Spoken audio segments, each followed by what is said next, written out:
கனடாவில் வயது முதிர்ந்தவர்களுக்கு கொடுப்பனவு தொகை அதிகரிக்கப்பட உள்ளதாக அறிவிக்கப்பட்டுள்ளது.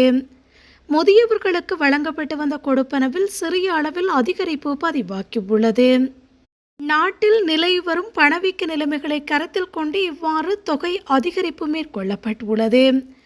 கடந்த ஆண்டுடன் ஒப்பீடு செய்யும் போது ஜூலை மாத கொடுப்பனவு 2.8% உயர்த்தப்படுவதாக தெரிவிக்கப்படுகிறது. வயது மற்றும் கனடாவில் வாழும் காலம், பால்நிலை, அவர்களது வருமானம் உள்ளிட்ட பல்வேறு காரணிகளின் அடிப்படையில் இந்த கொடுப்பனவு தொகை நிர்ணயம் செய்யப்படுகிறது.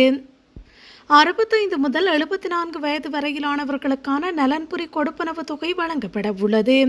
65 முதல் 74 வயது வரையிலான தகுதியான முதியவர்களுக்கு $718.33 வரையில் கொடுப்பனவு தொகை வழங்கப்பட உள்ளது.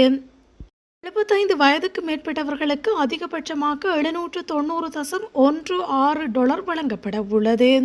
ஜூலை முதல் செப்டம்பர் மாதம் வரையிலான காலப்பகுதிக்கான வயது மூப்பு பாதுகாப்பு நலன்புரி கொடுப்பனவு தொகை அதிகரிக்கப்பட்டுள்ளதாக தெரிவிக்கப்படுகிறது.